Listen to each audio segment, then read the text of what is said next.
Hello, Internet. Good morning. This is Friday morning, 8 a.m. Eastern Standard Time, and it is time for the real estate live stream. So I am super excited. We have had a really good week, and I think yesterday I went and looked at hands down the best deal of the year. So we are likely going to purchase a property for about $12,000.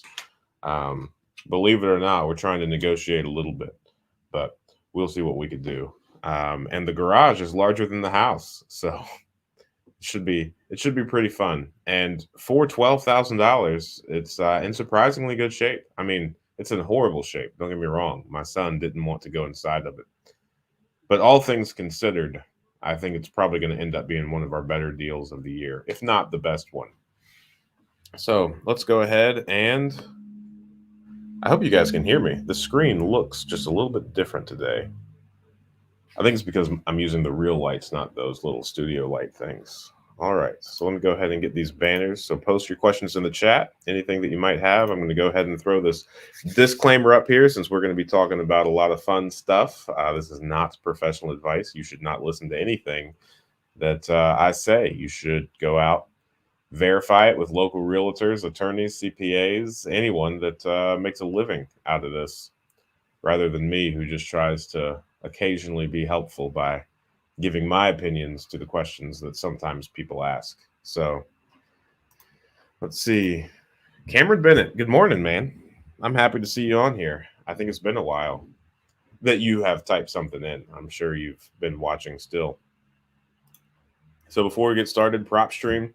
I like this a lot. We actually just got word that we're closing on about a package of 4 properties that are currently in the foreclosure process, but we have been negotiating with the banks before they close on that. So it's a pretty funky case. I'll likely do a video on that as soon as I know for sure that we're closing, and as soon as I know that these houses have actually been pulled out of the foreclosure process. But again, that's thanks to PropStream and the 7-day free trial. Yeah, Lewis Porter Jr. See, I had a feeling that you were on, so I went ahead and just dived right into the PropStream plug. No, so yeah, I like PropStream a lot, and even though not all of our deals come from PropStream, I definitely analyze all of our deals through there, just because we are able to get a very accurate picture of what the real value is, because we have complete control over that comp report. So that's all I've got to add. The only other thing I guess that I could add is later today, starting at noon, we're closing on 5 items today. So 4 are purchases and 1 is a refinance. The 4 properties that we're purchasing today, they're all pretty solid deals. One of them is rent ready. Actually, let me see if I can pull up some pictures of that property. One of them's rent ready. Pretty excited about it. And 2 of them are occupied.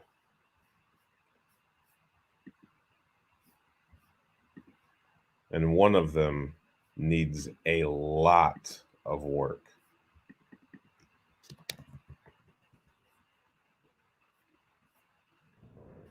Let me see if I remember how to share the screen here.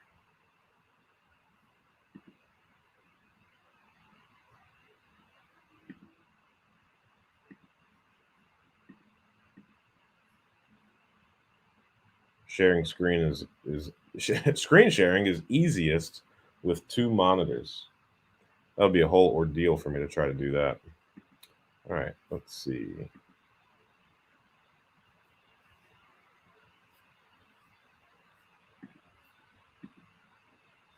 All right, a screen and a screen and a screen and a screen. So here's the property that we're purchasing today. We're purchasing it for $50,000,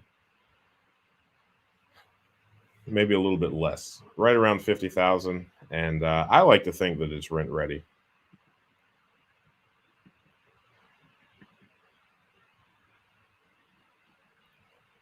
You know, sometimes I look through these albums and I can't remember why in the world I would take that particular picture, and this is one of those. So I'm happy that we're sharing this moment together, you and I, of looking at this picture for too long now, but really have no concept as to why I took this picture. And sometimes I've noticed that I'll be on the phone while I'm talking and I've got the camera open. And if I try to make the volume of the phone call either greater or lesser, it'll take a picture. Look at that. See all these little steam cleaning lines of this carpet? Fresh paint, white everything. A tiny little bit of LVP right here and a little welcome mat. See? Now that's how you know that you've staged a house well as a realtor. You got a welcome mat down.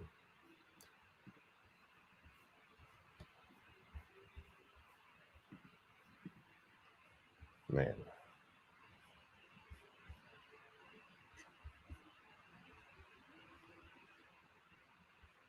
Oh boy, I'm stuck. There we go. There's the small kitchen. Some new LVP. Here's the bathroom. Looks pretty good. Toilet, a nice retro wood grain toilet seat. Some extra LVP. One of these old tubs. I don't mind these. I'm trying to figure out how to zoom out.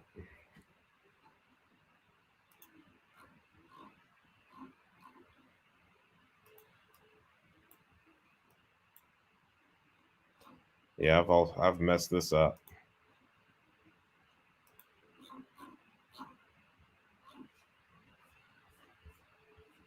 There we go. All right. Well, now I think I stopped the screen sharing.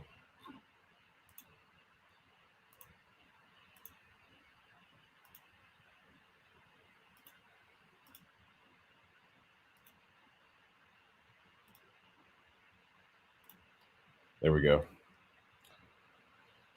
Yeah, there's the bathroom. So I don't mind these like standalone tubs.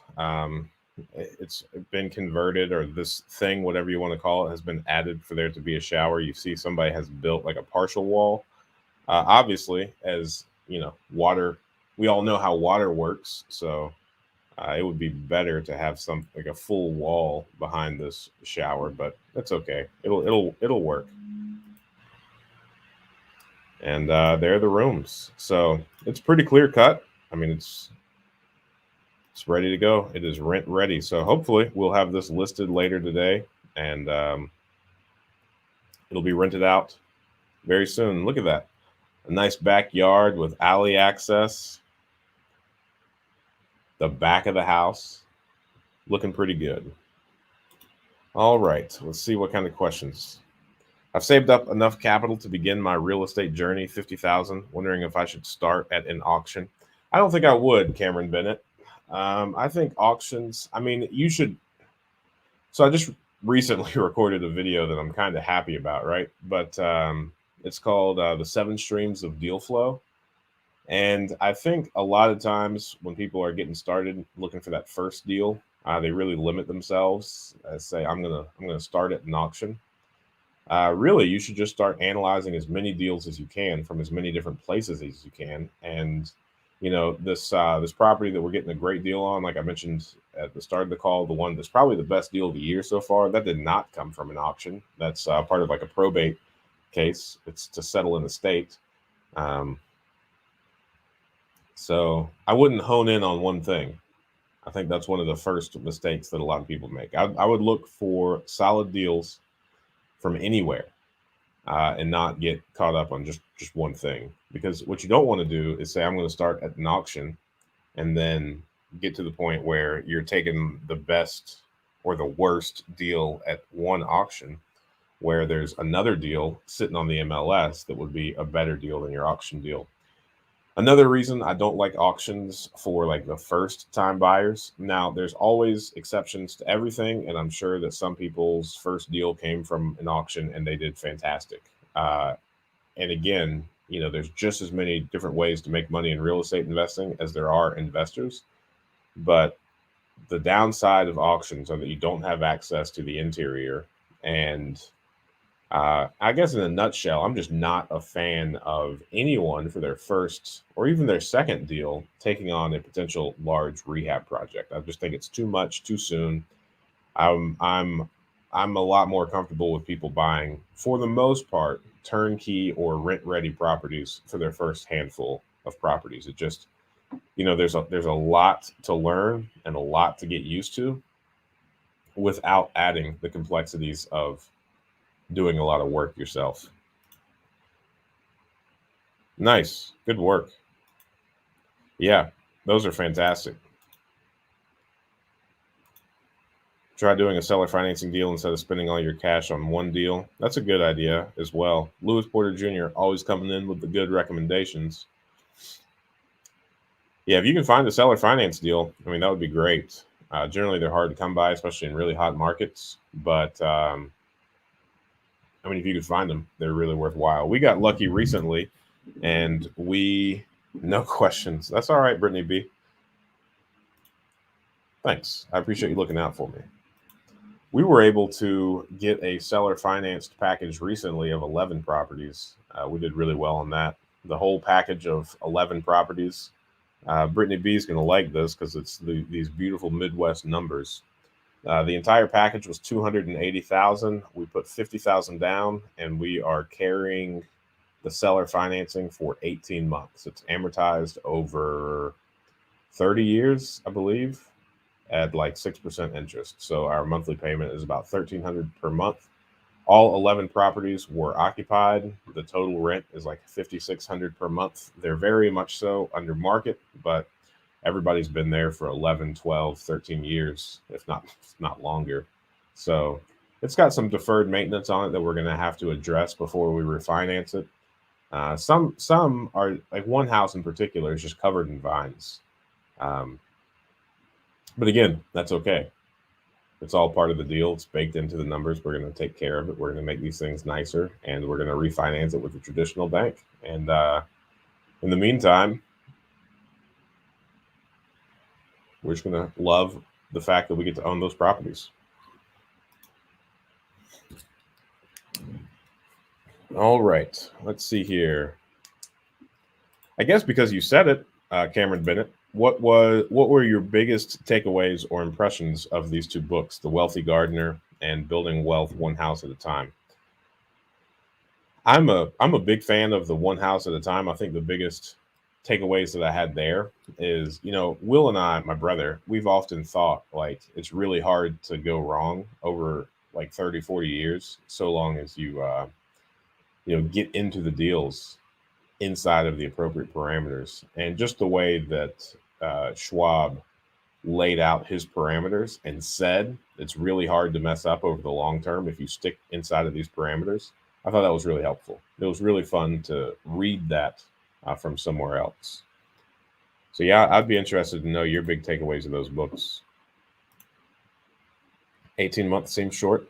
She's retiring. She really didn't want to do seller financing to begin with. And that was just what we came with to do, like the win-win. So that just gives us enough time to go in, address the deferred maintenance, and then refinance with a traditional bank, not raise any flags from the seasoning standpoint. It doesn't put any sort of real time constraint on us or our people to address the deferred stuff, replace the roofs that need replaced, clean up the vegetation on all the properties, make them look really presentable for when we do refinance. Start working on a good rapport with the residents so that there's no issues whenever we walk the appraisers through. It gives us plenty of time to figure out what needs fixed at these properties and go ahead and fix that.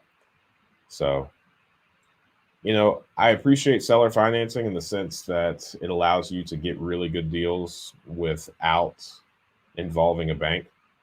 But from a personal perspective, seldom, and I talked to this lady about it as well when we were orchestrating the deal, is seldom does it make sense on the seller's side to agree to do seller financing. The only times that it makes sense is if there's deferred maintenance, if the property values are lower than what's generally that what banks want to mess with, and if you're in one of those situations. But for all parties involved, generally it makes most sense for the seller to get a lump sum to close and just to keep it moving. So the seller in the seller financing piece is always taking on more risk than the buyer. Happy to explain that further if necessary, but yeah, that's all that to answer why we're keeping it kind of short. Good morning. Yes, I'm very happy that it's Friday. I've got a really fun day planned, and it's pizza night with the family. So Fridays are always one of my favorite days of the week, if not my favorite. Not only because we get to do this live stream, but generally I stop working very early on Friday as well. Have some fun with the kiddos. My son does not have preschool on Fridays, so everybody is home. We do some fun stuff, have pizza night, game night, even, and sometimes even movie night. If you move 2 properties to an LLC, does that free up 2 slots for you to get 2 more conventional loans? Yes, so long as the underlying mortgages are also in the LLC. So if you have Fannie Freddie loans and then you just quit claim the deeds into the LLC without refinancing the properties, then no, that would not free up any spots. But if you were to go over to a commercial loan, get rid of the underlying Fannie or Freddie loan, then yes, that would free up 2 spots. Or if you just paid them off and own them outright now and then put them into an LLC, then that would, or you wouldn't even have to put them into an LLC if you just paid them off. It really depends. So, you could have up to 10 Fannie Freddie loans per person. If you're married, you can have up to 20. Because 10 in your name and then 10 in your wife's name, or vice versa.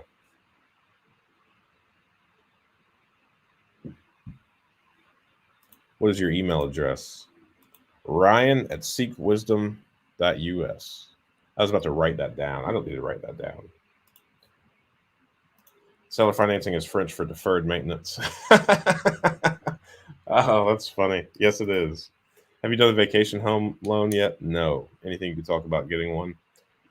Not really. I don't know anything about it. Where I live on my street, there are 2 properties that I'm trying to purchase from our neighbors. They've expressed interest in wanting to move and wanting to sell. So I'm trying to, I guess that wouldn't be a vacation home. That would be more of an Airbnb, but I think it would be financed the same. And what I would like to do, mainly for my kids' sake, is to buy those 2 homes, turn them into Airbnbs, and give these kids business responsibilities. Let them run those businesses. I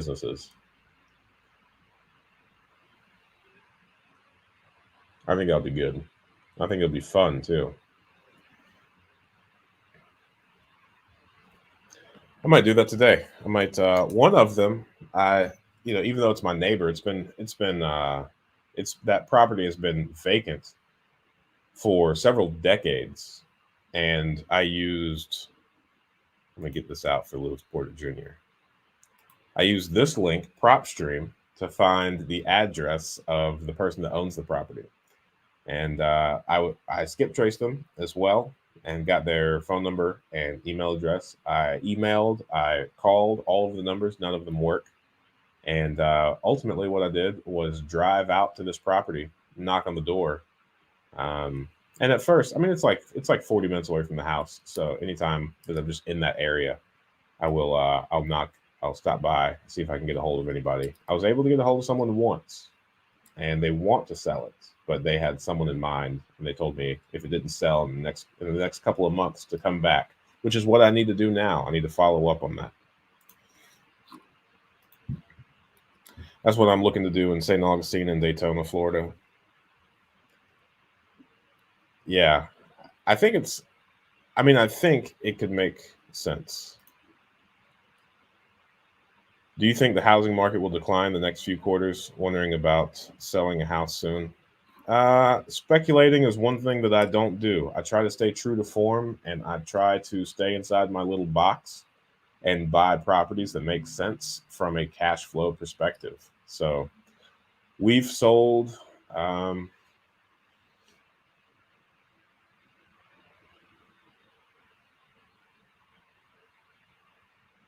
we've sold two properties recently. One was because it was vacant. We purchased it like a year and a half ago, and we made no progress on renovating it at all. So rather than letting it just kind of sit dead on our books, we sold it. We bought it for, I think, like, I did a video on it. It was titled, like, I said I would never do this or something like that. We did pretty well on it, and then we sold another one just because it appreciated so much, and we could use the quick cash. So we sold that one. I think we bought that one for 40 and sold it for like 95 or something like that. Um, but as far as like thoughts on what the market's going to do, I really don't have any. The one thing that I know for sure is that the government's going to continue, not the government, let me use words because words mean things. The Federal Reserve is going to continue to print money. And the other thing that I know for sure is that people are always going to need a place to live. So if I find myself being too curious outside of that, I really just I don't think it benefits my current business model much to speculate. But it's a good question. If you have any thoughts, I'd love to hear them. But one thing that I know for sure is with this, like, so what I've learned about having a YouTube channel over the past like year and a half or so is that in order for a video to do very well, you have to make videos that are relevant to what people are typing into YouTube. So I think it's safe to assume that like Google is like the number one used search engine on the internet, and right behind that is YouTube. So whatever people are typing in is what you should make videos about. And I know that just like as people, as you can see, like by on the media, like fear really draws people in. And I know that like housing crash is one of the most searched terms in YouTube as it pertains to real estate investing. So a lot of these fellas are making videos speculating about the housing crash only because people are typing that in on YouTube. Um, and just because of that whole fear thing, I mean, it really gets a lot of clicks because people are like, man, this person knows something about a housing crash and I might be vulnerable. And a lot of the videos are trash, and if you watch them, I mean, sometimes they don't even say anything relevant to a housing market crash, or they'll have like this fire background talking about how this market is about to go bananas. And then see, that's even more ambiguous. You don't know if they mean good or bad, and it's just to get you to click on it. And it's just a lot of deceiving practices. So I would say anything that's like fear based or whatever, you should definitely abstain from it. And I'm going to do my very best not to abuse your subconscious in that manner and ever make thumbnails, tags, or videos just to appeal to that. I think it's dishonest and a little bit sad. And you know, my biggest thing would say if you see a video like that, just don't click on it. That would be best. And definitely don't go onto any search engines typing in housing crash 2022 or something like that, right? It's always around this time of year that always comes up as one of like a suggested you should make a video about this. And it's just so you see a lot of them popping up right now just so that they could have the first housing market crash 2022 video so that it's kind of prioritized and whatnot. It's all silly. Any special type of insurance one should get for a 10-unit boarding house? Yes. Well, it depends on what you mean by boarding house. So, um, if there are, if you're saying boarding house as in inside the individual units, unrelated, previously unconnected people are going to be living together based on whatever program. Like if you're going to lease it out to one entity and they're going to put whoever they feel like into all of those 10 units, then yeah, you're probably going to have to go to the non-admitted market to get coverage for that. The non-admitted market, pretty much the company, the oldest insurance company, Lloyd's of London, they underwrite the entire non-admitted market. So it would probably be best to reach out to somebody that's connected with Lloyd's of London. There's a company called International Excess. International Excess. They are here in Ohio. They have a bunch of non-admitted products. They could probably help you out. If you mean boarding house as in you're going to rent those units out individually to like a program or something, then I wouldn't worry about it. You could probably write that with normal, like a normal insurance policy. It's tough. It's tough because just on this channel, how we talk about, local banks are better to deal with, and then he who has the gold makes the rules. I got a fantastic comment the other day. I'm about to go on a little bit of a tangent. Because I say that a lot on these live streams, and somebody was just like, we really need your brother to be on one of these live streams. And then they said, we need to speak with he who goes and gets the gold. I thought that was really funny. But yeah, insurance companies make their own rules, just like local banks that keep properties in their portfolio make their own rules. So one insurance company, they might have some actuaries and some underwriters that are familiar with that type of risk, and they want to write that type of stuff. But with something like that, probably 9 times out of 10, the insurance companies are going to tell you to kick rocks. There's a lot of FUD going around. Yeah. For those of you not familiar, FUD is fear, uncertainty, and doubt. It's through a church program. Yeah, it would be tough. Probably the non-admitted market. Probably the non-admitted market.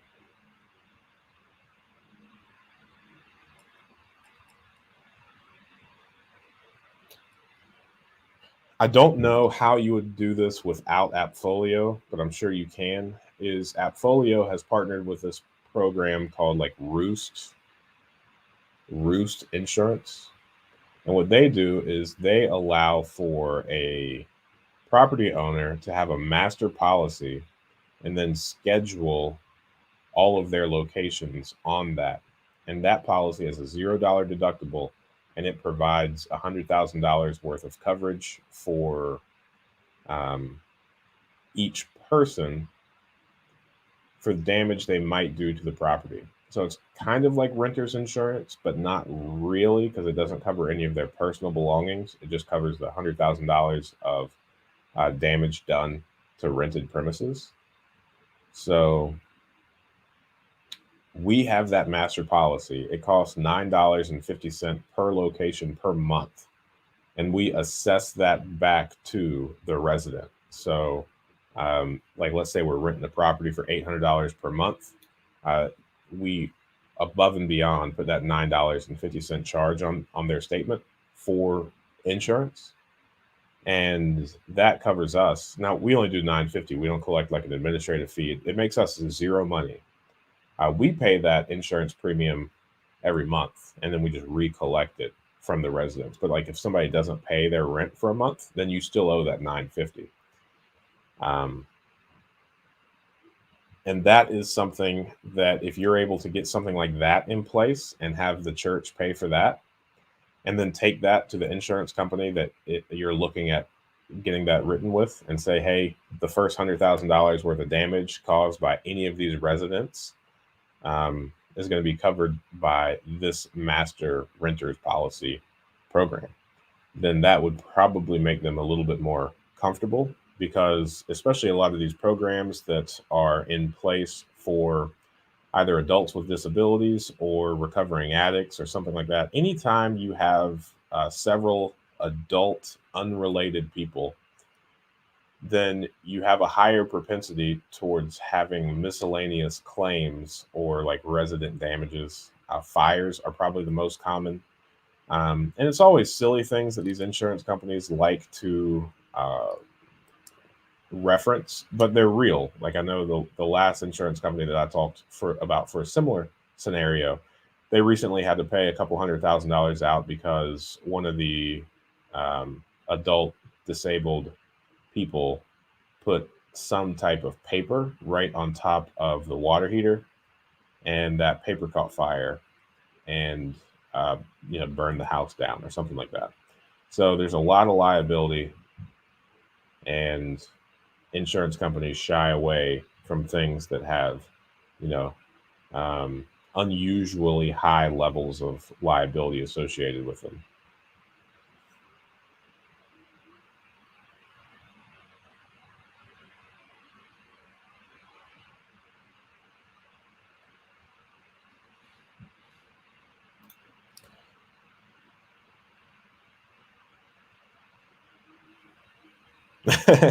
I don't have anything heavy on my mind, but I appreciate it, man. I'm probably going to call you anyway.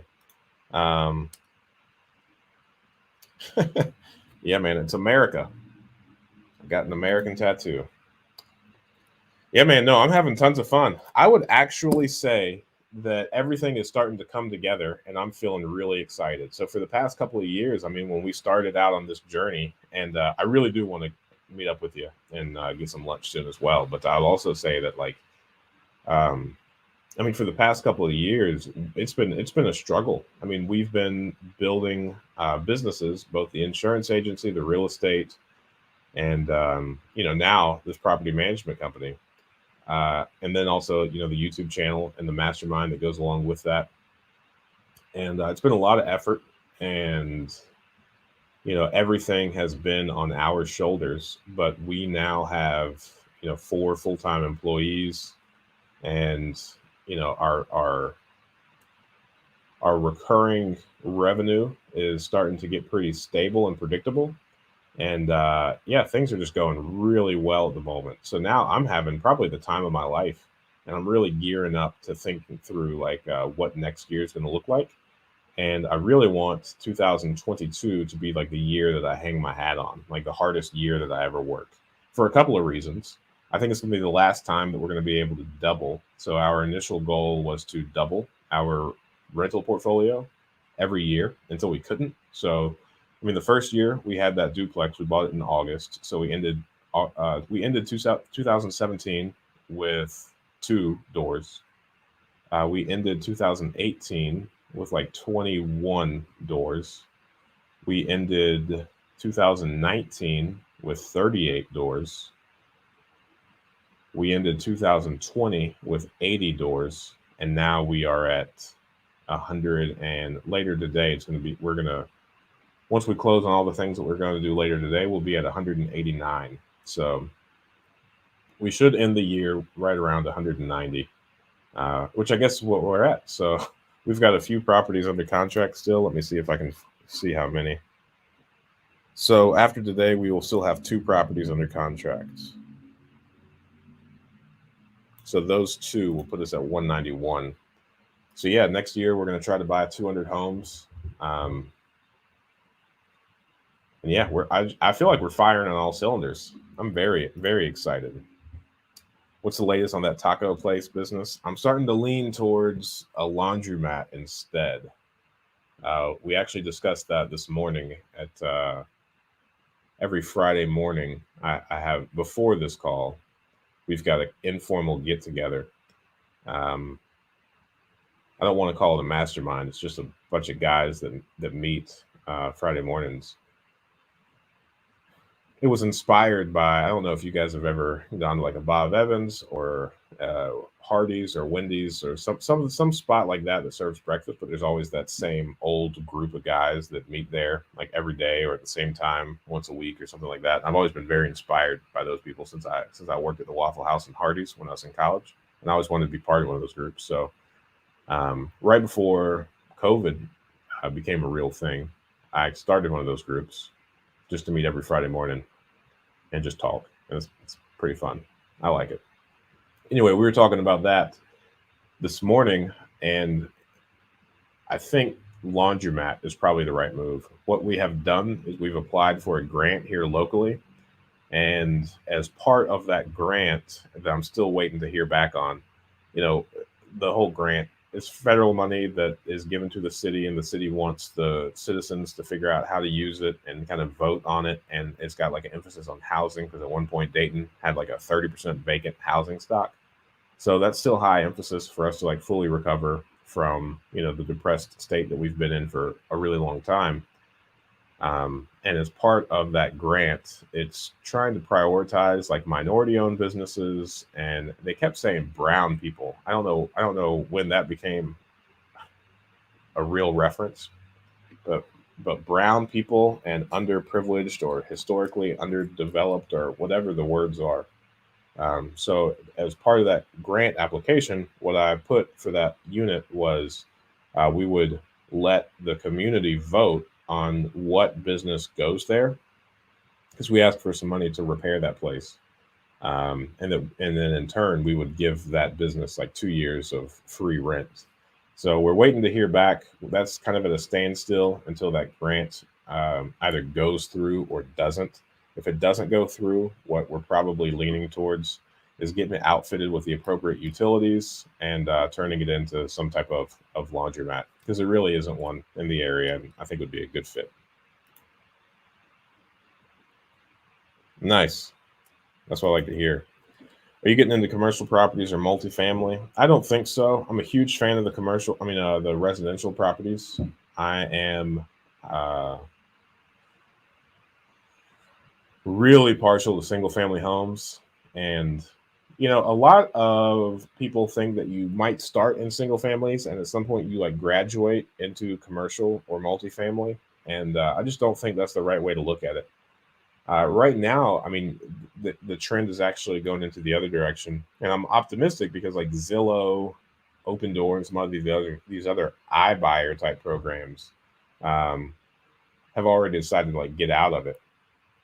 But I mean, Blackstone, they're probably the largest single family home owners in America. I know I've met two different guys. One's got like 14,000 units. Well, those are multifamilies. And then another had like 12,000 single family homes. That was impressive. And that was all in like the Dallas and Fort Worth area. So I would prefer to stick with the single family homes. I'm not really interested in like the commercial or multifamily because even though it's all real estate, it's a completely different business model, one that I'm not familiar with. So since we have a good thing going for us right now, since we were getting decent systems down, since we're building a business that revolves largely around single family homes, the path of least resistance at this point, and one that we have a proven track record in, is the single family homes. And this might be too conservative of a way of thinking, but for me, I feel like a lot of people, like once they start branching out from what it is that they actually do, they have a tendency to kind of get burned. And I think you see it a lot, especially in like up and coming entrepreneurs. Like they have success in one area and then they lose all their money at the next thing they go to. And I don't want to do that.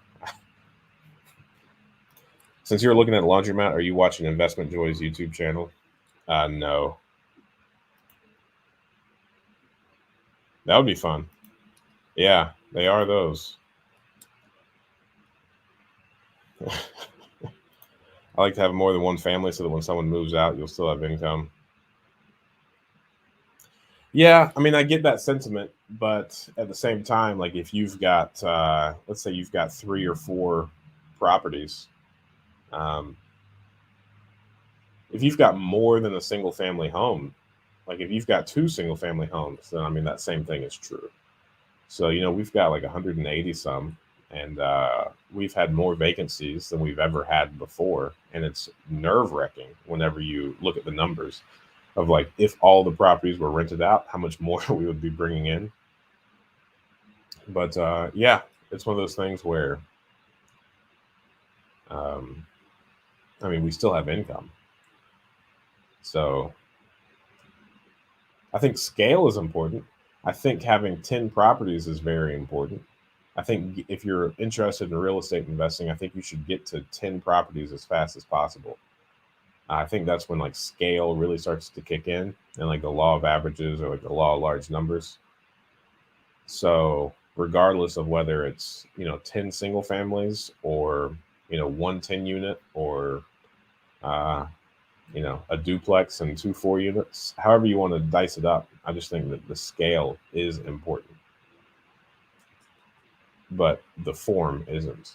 And as far I know, like people that love multifamilies, they like to say like economies of scale. That's like my least favorite buzzword. I get a little sick to my stomach each time I hear somebody say it. Um, I mean, I think it just breaks down. I mean, I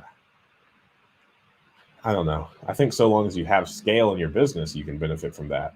It doesn't have to be 100 units in one place. 100 units that are like scattered assets are just fine as well. All right. Any questions that you might have, go ahead and throw them up in the chat. We got 13 people on. Let's see.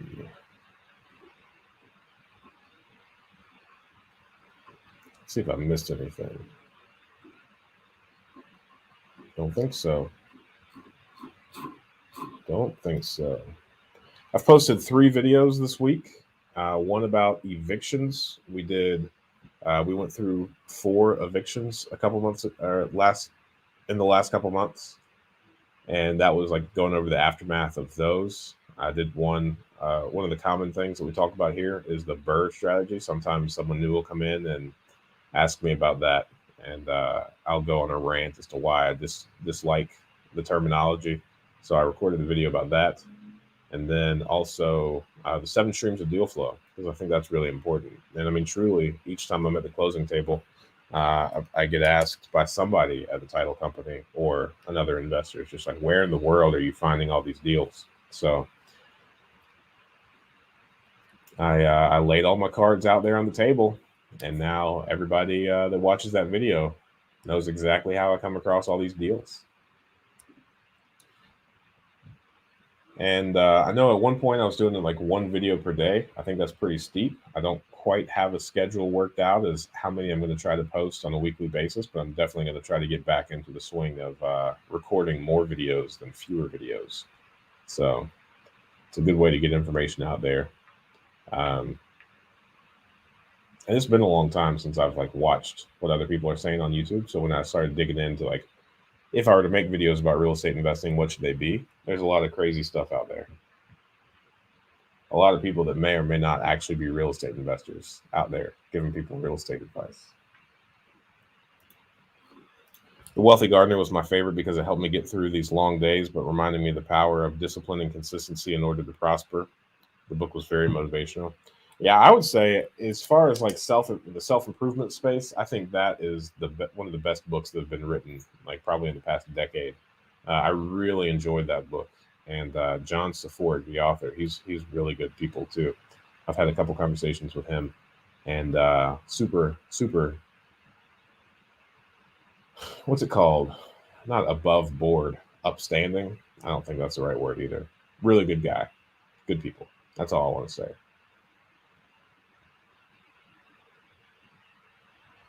I know he's working on a second book. I don't know if it's come out yet or not. Building Wealth One House at a Time was very rich in real estate advice. I agree. He went over some good numbers. And I think if you're going to be in real estate, I mean, I watched a video recently from a guy that has a couple 100,000 subscribers, and he was talking about how real estate is dead and real estate is no longer a way to achieve financial freedom. So I watched that video, and ultimately it was just one big sales pitch for investing with his company. But he was using horrible examples. And he was focusing on markets where I guess a rental property costs you about $300,000. And he was saying that if you had to put 25% down, it'll be $60,000.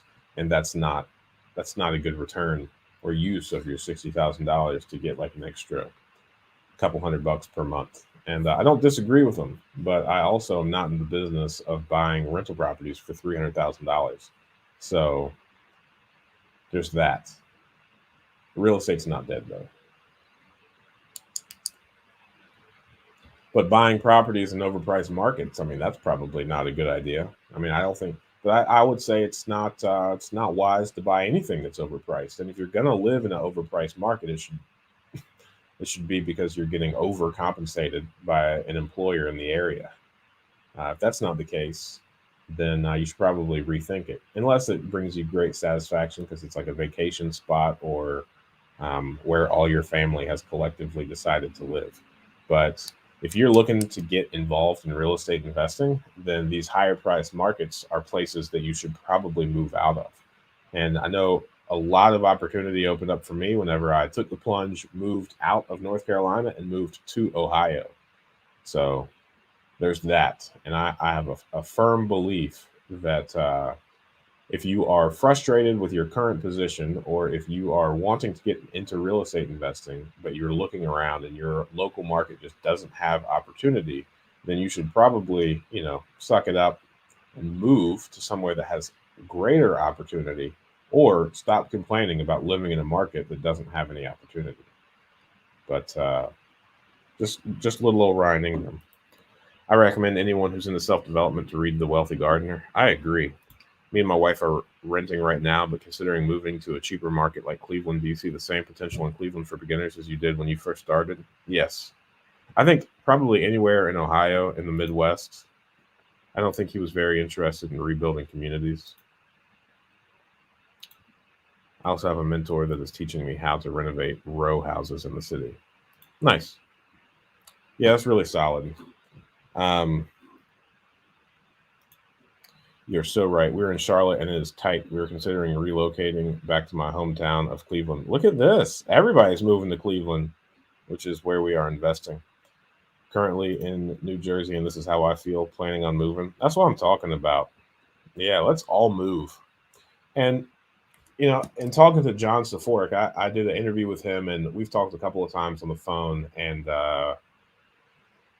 he was a really big advocate for doing something. I can't remember the word that he used to describe them, but um, it's the same thing that you would do in a video game. I think when I used to watch my brother play video games, I think he went on these often. Campaign, that's what it is.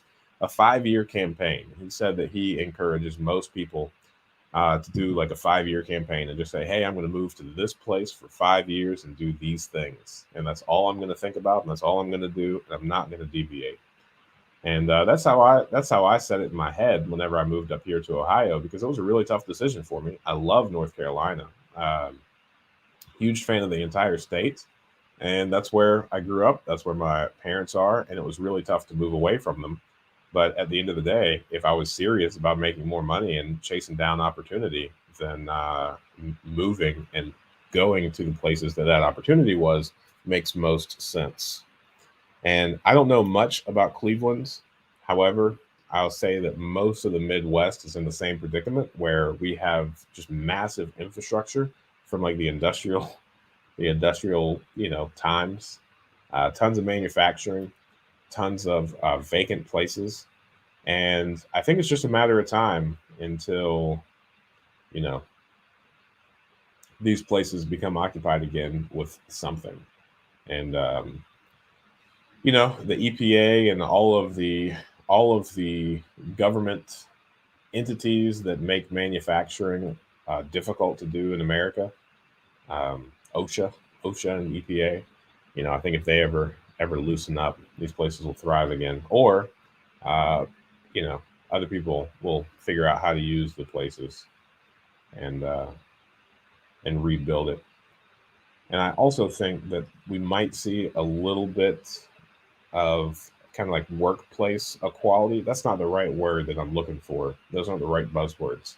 But I think we might see income kind of disperse as remote working sticks. So I know that through, over the past 2 years, as remote work has become more acceptable, a lot of people have taken their high paying California jobs and have moved elsewhere and have been able to keep their jobs and work remotely. So they'll live in the lower valued or more affordable states or locations and keep their high paying jobs. So I think as that kind of works itself out, as it becomes more permanent, I think we're going to see a lot of places do that. And then once people realize, hey, we don't have to be, you know, in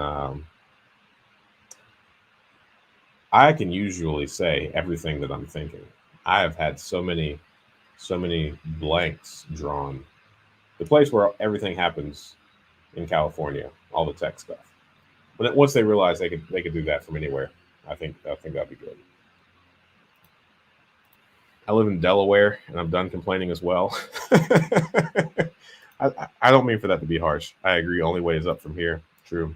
Cleveland has a lot of investment going on in the healthcare space, which has spilled over into housing. A lot of it has really great opportunities. I agree. I think that I know an investor here locally, and one of his strategies is all he does is for that strategy is buy vacant lots and sell them back to the hospitals. So he'll buy up vacant lots around either the hospitals or the areas that the hospitals are wanting to expand to. And I mean, he sells them back for 10 to 15 times what he has into them. So I think that's a good idea. And Dayton has a lot of healthcare stuff going on as well. I mean, hey, maybe that's the answer to occupying some of the space, because I know downtown Dayton has very low occupancy, and the two biggest occupants I think are Premier Health and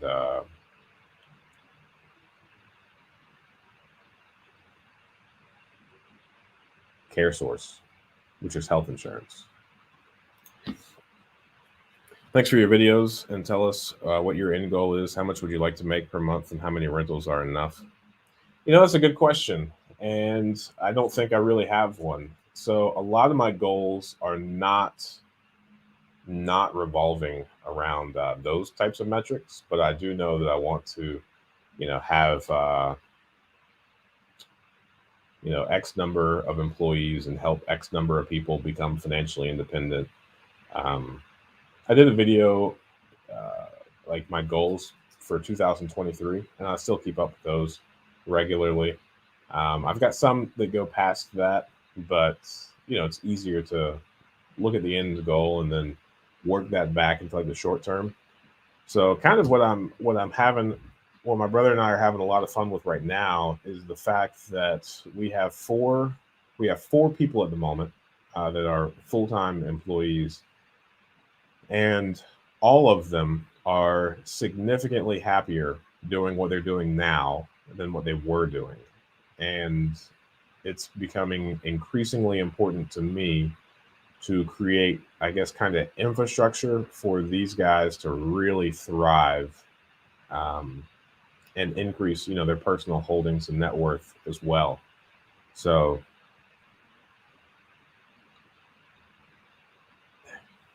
yeah, I mean, I don't have a good answer for you, Al, other than my goals are more people focused than my personal income or uh, number of properties focused. So, I mean, I know that our goal for next year is to buy 200 homes, but that is going to allow us to have significant more opportunity for our four full-time people. Um, and then I also think that's the last year that we're going to really grow. And I know our unit count for the next 3 years, so for 2023, wanted us to get to 350 rental properties. So hopefully we can pass that by the end of 2022. And then we'll just have to recalibrate what our end goal might be. But I am much more inspired unexpectedly. I didn't expect this, but in just working with these guys for the past couple of months, it's far more important to me that they have a good quality of life, are making good income, and have ample amount of opportunity than it is about how much I'm personally bringing in. I mean, I've got the aspirations to, like, take care of my family, leave my kids inheritances. I want to set them up for success and educate them. But we don't need much money. I think we did our budget personally, and I mean, we live for the longest time we were living off like less than $2,000 per month, and now that number's increased because we bought a much larger house, um, and we've had a lot more kids. But I mean, it's still like less than $4,000 a month, so it's not like I'm sitting here trying to consume a lot of stuff.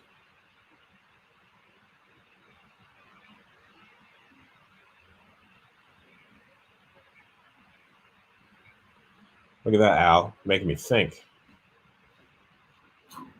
Making me think. All right, any questions you might have in the chat? Happy to answer them, or at least attempt to.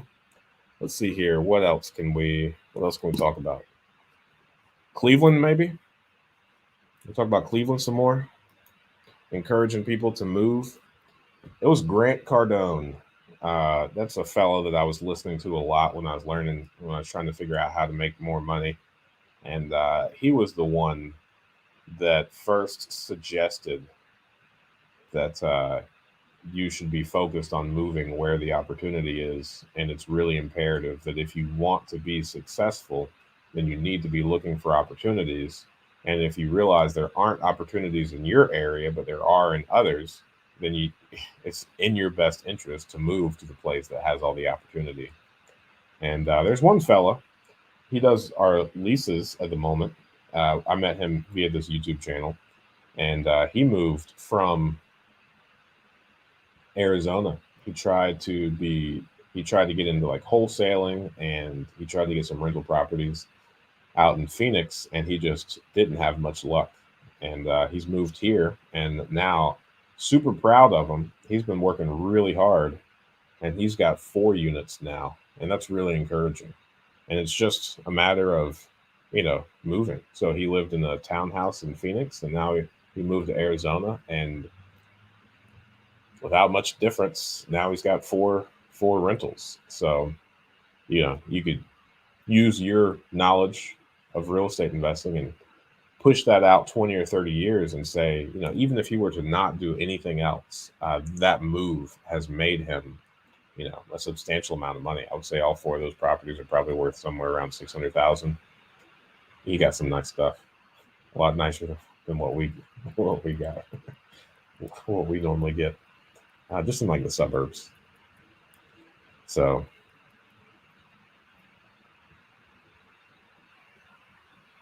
that's what I would say. Can you please explain where and how to find short sales homes? Not really. Not really, because they're so sporadic. So short sales are properties where the person that has the mortgage on them can no longer pay it, and they are negotiating with the bank to accept an amount to let them walk away from their debt. And short sales, there's nothing quick about a short sale. So I would have no idea how to look for them. We've purchased several of them because realtors have brought them our way. But if you were to say, Ryan, build a strategy around finding short sale homes, I wouldn't be able to do it.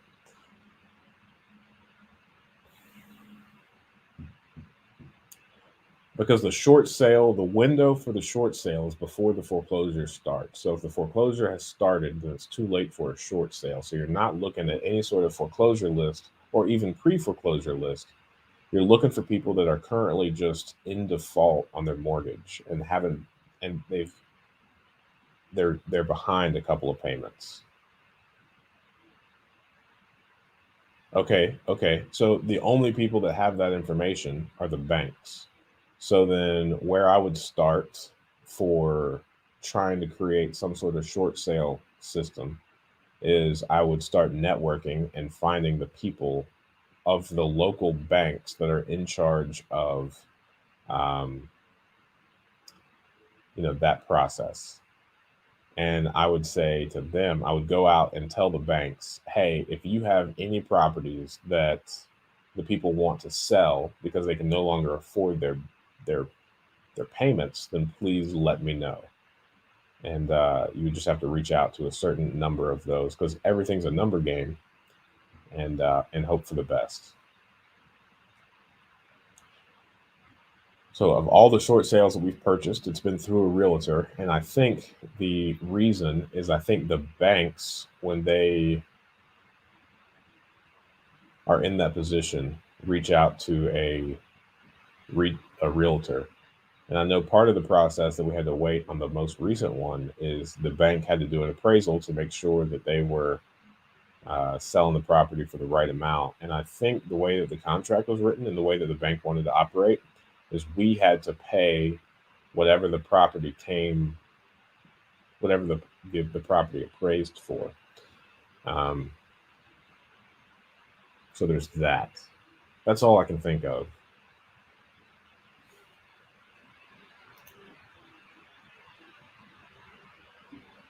I'm guessing that you can. So with the short sale, it's a negotiation between the person that owns the property and the bank. So the person that owns the property would be willing to be cooperative because they want to get out from under that loan, and the bank doesn't want to take on that property.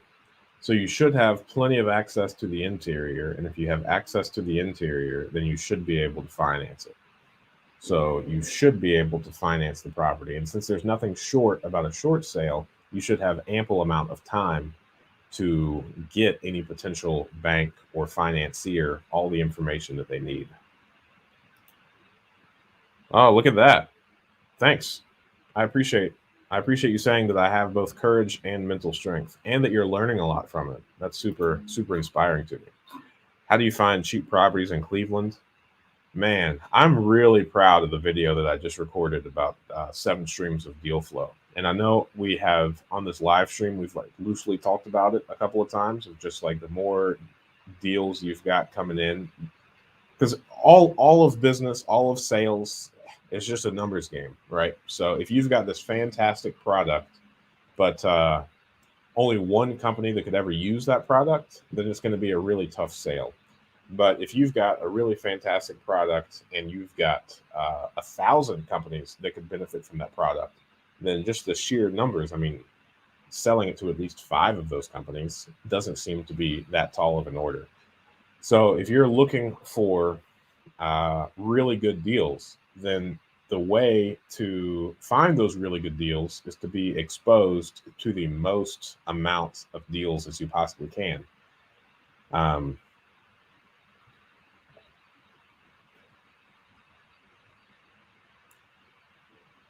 so on like the 7 streams of deal flow video, as you can imagine, I went through like seven streams of potential deals, and like realtors and wholesalers, I would say, I mentioned in the video, like we work with probably like 5 to 7 of those, both realtors and wholesalers.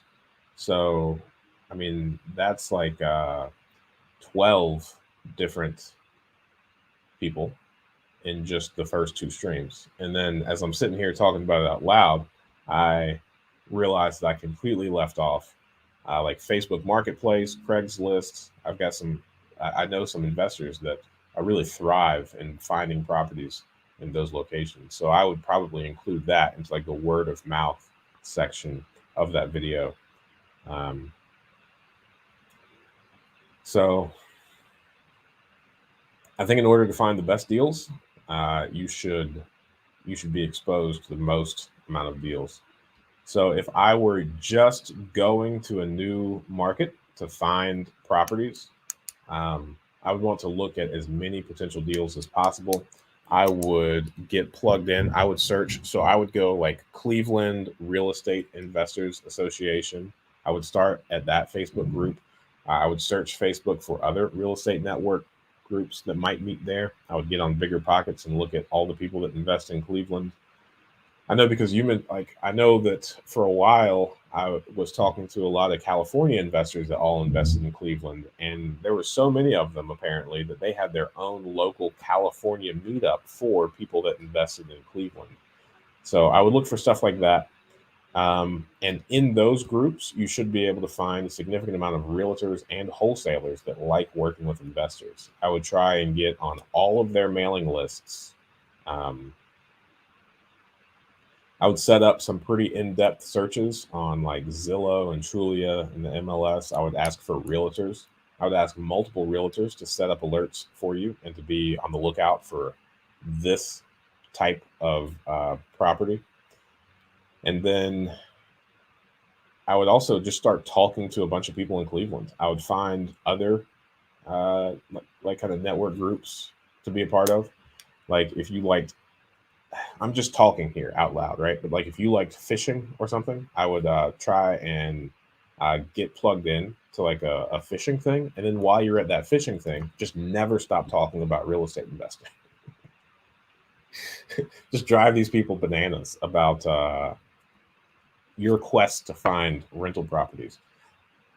And the more people that you know, and the more that you are spreading this word of mouth of, hey, I really want to buy rental properties in Cleveland, those doors will start opening up. And then those people will know people that know people that have properties that don't want them anymore. And your name will come up and you'll have the opportunity to get those. Facebook, Craigslist. Yeah.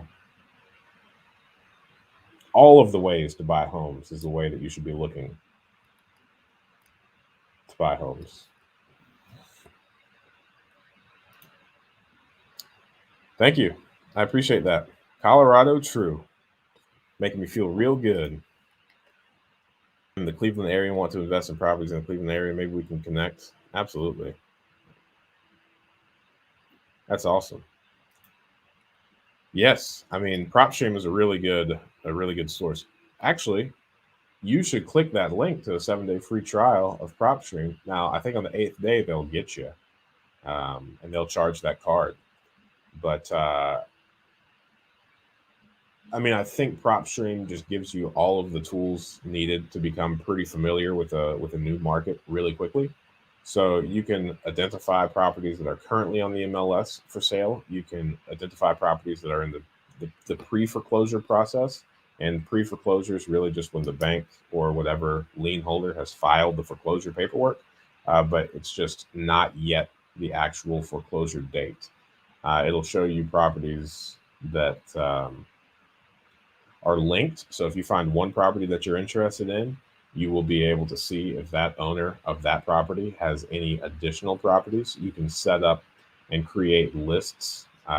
One of my friends had a lot of success. What he looked for was out-of-state investors that only had one property in Ohio.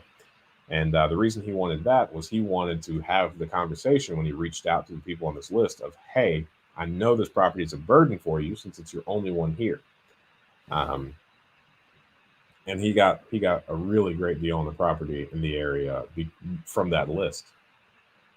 So, and then not to mention, you're able to run your own comps in PropStream, which will give you a very very good feeling on what the true value or the true ARV of a property is.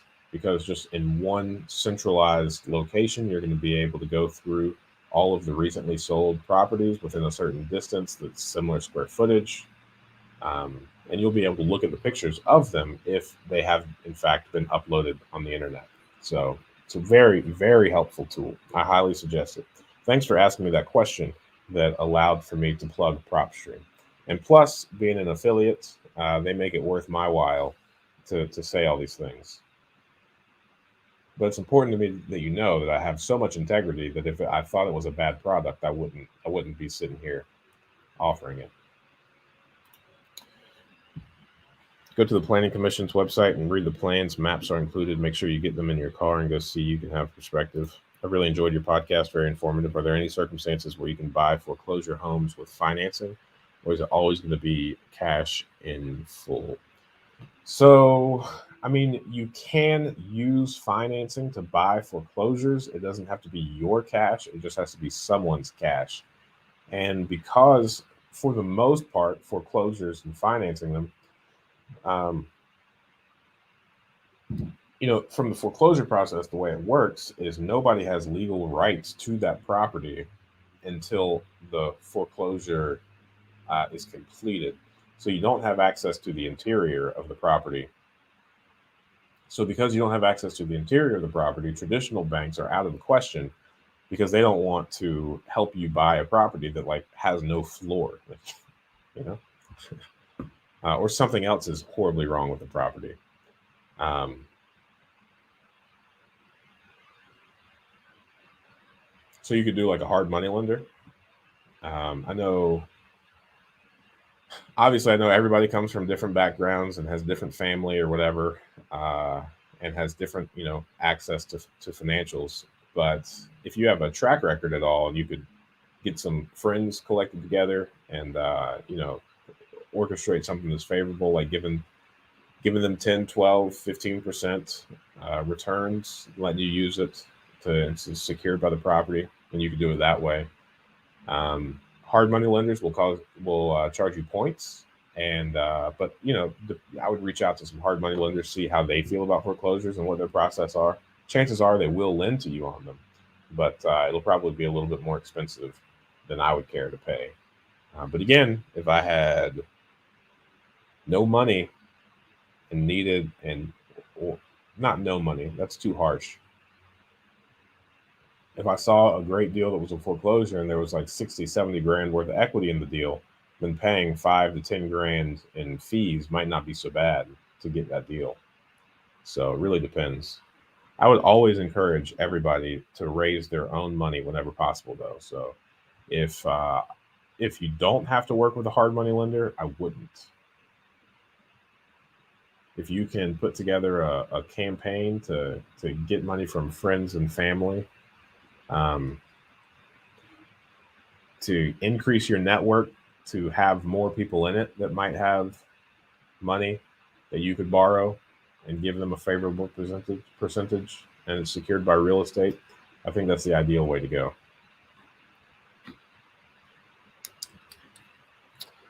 All right.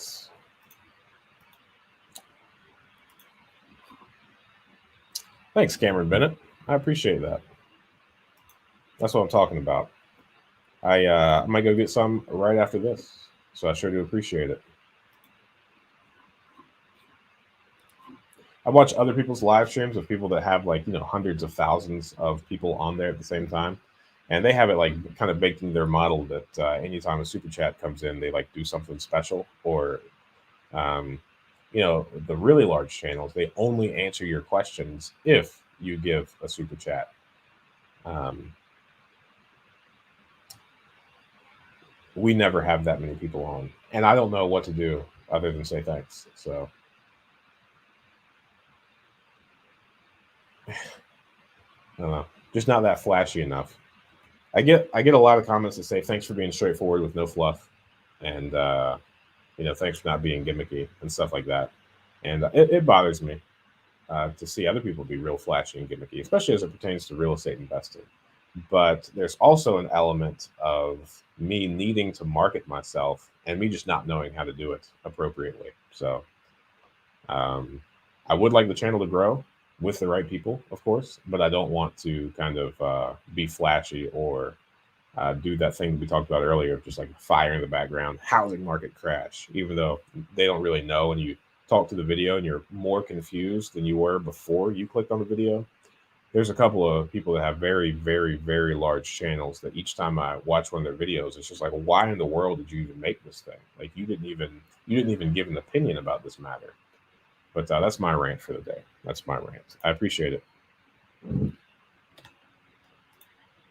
All right. Let's see. Any questions? Post them in the chat. Happy to answer. If you want to shoot me an email, it's ryan@seekwisdom.us. The mastermind that we started is the Seek Wisdom Mastermind. That's my brother and I. And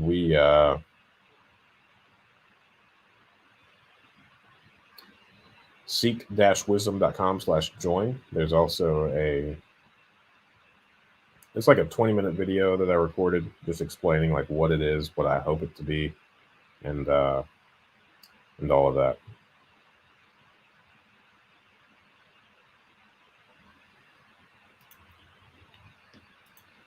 I appreciate Ryan's honesty and positive attitude. We just need positivity in order to have it. That's what I like to hear in order to actually start investing. Yeah. What is the mastermind? That 25-minute video that I recorded is probably the best spot to start. If you just type Seek Wisdom Mastermind into YouTube, it should be the first video that pops up. It's got a green background and it says Seek Wisdom Mastermind. And ultimately, I mean, whenever I first started a business, I joined a mastermind and it was extraordinarily impactful and beneficial to me. And then I would say it circumvented probably about a decade worth of like trial and error from, just growing my businesses. And really, I guess in short, what the mastermind is it's like a group of 10 guys. That's what the groups are capped at. There's openings in both. At the moment, I would say there's about 15 guys total between two groups. We've got one that meets on Tuesday morning and one that meets Monday afternoon. And there's what's called a man in the middle. So each week, one or two guys shares any sort of issue, any sort of question they might be having, either personally or professionally. And the other guys in the group give their advice or feedback on the situation. And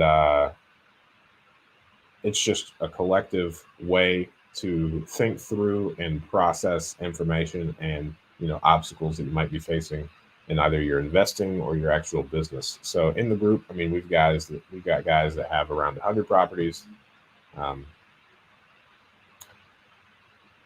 Some that are just starting. It's a really good mix.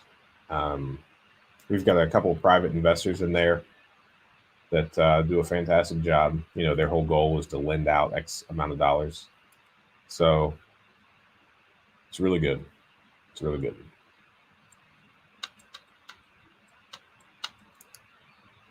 Just holding other people accountable. And if you're one of these people that have big aspirations, but you look around at your existing friend group and you just have nobody that has these common interests or that think what you're doing is a good idea. I mean, that's probably most people's biggest hurdle whenever they get started is they don't have anybody they can talk to about this stuff. So while I am fundamentally opposed to paying for information like real estate courses, I think paying to be part of the appropriate peer group is really important, and to have that network that supports you and encourages you and holds you accountable to doing those things that you said that you would do.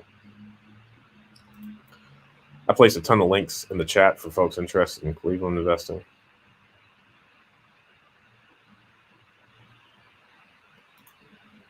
How to find good tenants and property managers. I mean, that's a really good question. I don't think, as far as property managers go in these types of areas, I mean, I've heard of it done, but I would just be very cautious. And I would say that all property managers in the you really need to have a massive amount of oversight on them.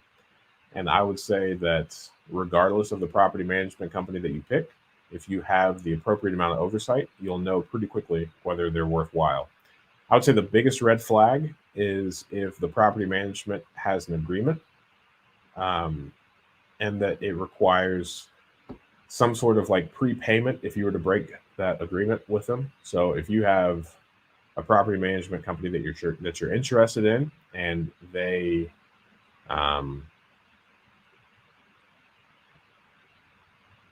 want you to sign like a 1-year commitment to them, and if you break it, you have to pay X amount of dollars, I wouldn't do that. I would run. I think from both the property management perspective and the property owner perspective, if either party doesn't enjoy working with the other, then you should be able to terminate that relationship immediately. So I would not sign anything that has a clause like that in it.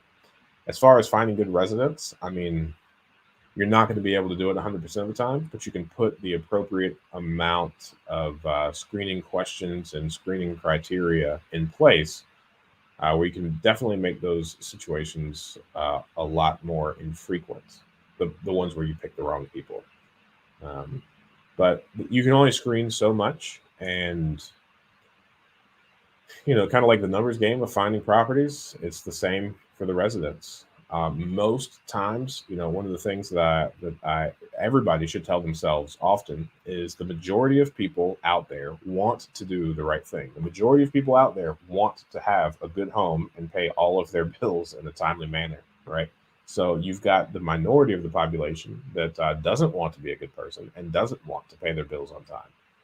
So never allow yourself to get into the position where you think negatively and you think that most people don't want to pay their bills timely or live in a good house, because that's just not true. And you're guaranteeing yourself to, in short order, become like a burnt out property owner. And there's tons of those. There's already too many of those. Um, so it's a lot of trial and error. We have, um, you know, embarrassingly enough, we have placed people in some of our properties that made their security deposit. Um, we've made mistakes on our systems as to they were able to get the keys after just paying their security deposit without paying their rent, and they never got utilities switched over. They never paid their rent, and like they went from paying their security deposit to getting evicted real fast. I mean, it took 2 or 3 months, so they got a free place to live for a quarter, but it's a learning curve, big learning curve. And you can do your best, you can put all the criteria in place, but that's an area where you're going to make some mistakes, and you should be okay with it, and just don't make those same mistakes again.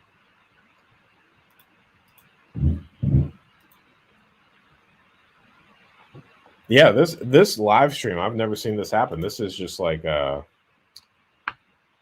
this is like this turned into like a Cleveland powerhouse. I'm attempting to rent out my house here in Florida, still have all the utilities under my name, but I cut off Wi-Fi. Someone else is attempting to start service. It's wild, heard anything like this. Yeah, I mean, I think pretty frequently, even in this area, I mean, I've heard of stories in the not too distant past that some scammers rented out the house. The people moved in, and the property owner thought it was still on the market. So it wasn't the management company that rented it out. It was just some scammer. But turns out the lady was actually a really good tenant. She passed all the screening criteria and was able to rent the property. Truly. But I mean, she had to pay 2 different sets of security deposits, of course. So it's unfortunate. Yeah, you should definitely be careful. And we have properties that if they sit vacant for too long, and if we accidentally go a couple days without checking on them, I mean, we've had squatters move in, we've had people do crazy things like that. Just part of the game. You can be diligent and try to ward some of this stuff off, but it's going to happen. The good news is, though, it should happen. It shouldn't happen nearly as often as everything goes right. So I would say most of the time everything goes right for us. But we only, of course, as people, we only talk about the things that go wrong or are unusual. I see those guys buying foreclosed properties in the local courthouse, and it seems they're not inspecting or see them beforehand. Is that something you do? No, so you don't have access to the interior of them. So, I mean, it's a real mixed bag as to what you're going to get.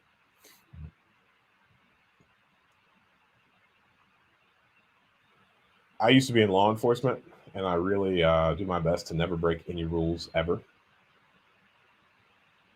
I know some guys like break into the house, find a open door or an open window, and go in beforehand. I don't do that. Not interested in doing that. Never will do that. I peek in the windows and try to see what I can see. But generally speaking, there's always blinds, curtains, or whatever blocking the way for you to see anything realistic. So it's tough. Foreclosures are tough for that reason. I would not recommend anybody break in I think that's wrong. Your homework on property managers have been burned. Yeah, same here. Best steakhouse in Cleveland? I don't know. I can tell you the one in Cincinnati and Columbus, though. The best steakhouse is Jeff Ruby's. Here in Dayton, we've got a place called Pine Club. That's pretty good. It's good for being local, and it's very handy when I don't feel like driving the hour to get to Cincinnati or Columbus to go to a Jeff Ruby's. But if you find yourself passing a Jeff Ruby's, you should stop in. Now, be prepared to pay $80 a steak. Uh, but I know for sure that Jeff Ruby's has changed my life. I can no longer go in to any grocery store, buy a steak, and not be satisfied. The whole dry aging process of steaks, we've learned, and it's a game changer. Just absolutely fantastic. Wow, Cameron, you really hit a chord with me. Who knew? Who knew I was so passionate about steaks? I did, I guess. But I don't know of any in Cleveland.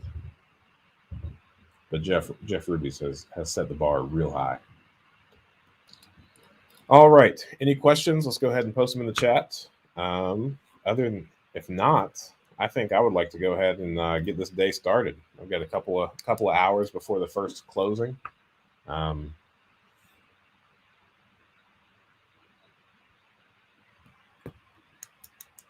It's really cool. I mean, I'm super thankful. It's very surreal. I never thought that my brother and I would be able to purchase over 100 homes in 1 year. When we started the year, it seemed like a far-fetched idea. We recorded a video together congratulating ourselves to hitting our goal of 80 properties sometime last year, towards the end of the year. And you should watch that for kicks and giggles, just the way that we talked. And I mean, we really did not think that we'd be able to buy 100 this year, but here we are. Very surreal. I mean, just 4 years ago, in 2017, I was in law enforcement, making like 44,000 a year was what I was making. So I am overwhelmingly thankful and just super humbled in like thinking through all the things that we've been able to accomplish in such a short amount of time. It's pretty surreal. A lot of gratitude. Are the Cleveland area as good as the Dayton area in terms of investing in rental homes? Any pros and cons of one versus the other? I don't know enough about Cleveland's to compare the two. Just from like an outsider's perspective, it looks like Cleveland has a lot more going on than Dayton. I mean, Dayton doesn't have any professional teams. I guess UD did some impressive things. But I know Cleveland has like sports teams, I think. So it should be bigger. And if it's bigger, then you should have a larger pool of potential residents. But at the same time, I mean, Dayton doesn't have a shortage of, a resident pool. Like we rent stuff out pretty quickly. So yeah, I don't know enough. I caught the live and I saw the flex on IG, Ryan. With those checks. Thanks, man. I appreciate it. I did it. I think it's funny that I did that. I got those checks and I was on my way to go deposit those in the bank, and I thought to myself, these are really big checks. And I was like, I see a lot of videos where like that's all people do, like especially when they like start trying to sell you courses. I've seen a lot of people like open up their videos with like really big checks, and they're like, oh, you could do this too. And again, like I mentioned, I'm not that flashy. I don't want to attract people in that manner. And I don't, by and large, think it's a very healthy way to interact with people. But, at the end of the day, I'm just, again, super grateful. And what was really cool about that moment as well is that when I went, and speaking of things being very surreal, this was one of those, is that I took those checks to the bank and I deposited them, and there was no hold. I remember the day when I would deposit a $500 check and it'd be on hold for weeks. So, no, I'm not, man. I'm not. Somebody recently saw me. I think it was, I can't remember who, and they're like, dude, your shoes are disgusting. They at one point my shoes were white. Now they're not. They're very far from that. I will not. I push around the Honda CRV. I have no plans of ever doing anything differently. Right now, my most extravagant dream is to build a cabin in Gatlinburg. So that's that's probably going to be my next big money move. But no, Dominic, no worries about me doing any of that. Truly grateful. Yeah, thank you, man. I'm looking forward to hearing your success in the Cleveland market. I'm happy that there's so many people considering moving to Cleveland from this channel. That's really cool. Super cool.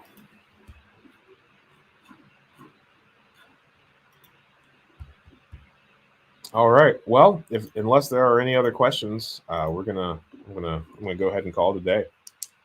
Made it an hour and a half. I think that's really good time, and we got a lot done today. Talked about a lot of good things.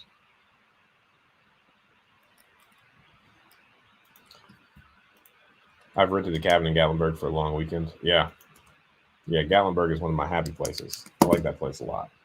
Spent a lot of time there as a kid. Alrighty. Well, hey, next Friday morning, 8 a.m. Eastern Standard, I will be right here to answer any follow-up questions that you might have. And in the meantime, feel free to comment on or share any of those videos that I put up there. All right. See y'all next week.